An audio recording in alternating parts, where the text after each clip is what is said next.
Hi guys, so today we're going to be making some chicken biryani using some chicken thighs. Now usually I would leave the skin on and brown it so it's nice and crispy.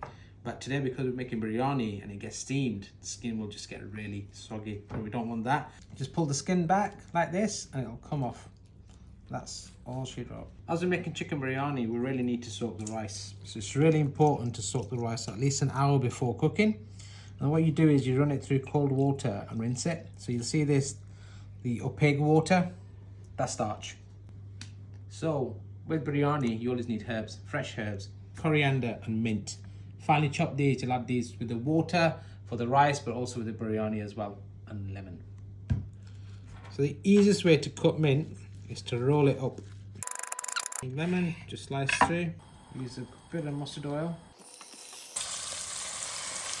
All we're gonna do is let our chicken seal. Should take a couple of minutes. So we're going to use the Handi sauce for our one pot biryani today.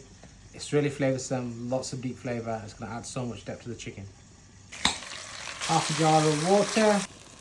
So as you can see, the water on the rice is clear.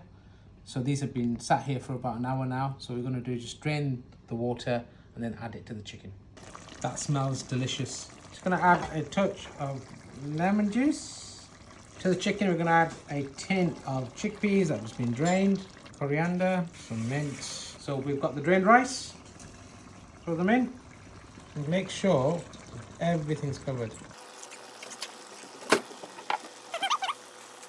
We're not going to use twice the amount of water like we normally do. We're going to add about 1.5 because there's water from the curry as well.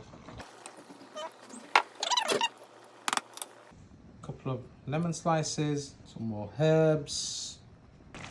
As you can see, the water is almost evaporated, so it's coming down to almost about halfway. Let it cook a little bit longer and then we'll put the lid on. So the water's pretty much evaporated, and now what we're going to do is add a layer of foil and put the lid on and then turn the heat off. Just going to let that steam now for about 15 minutes and then it'll be done.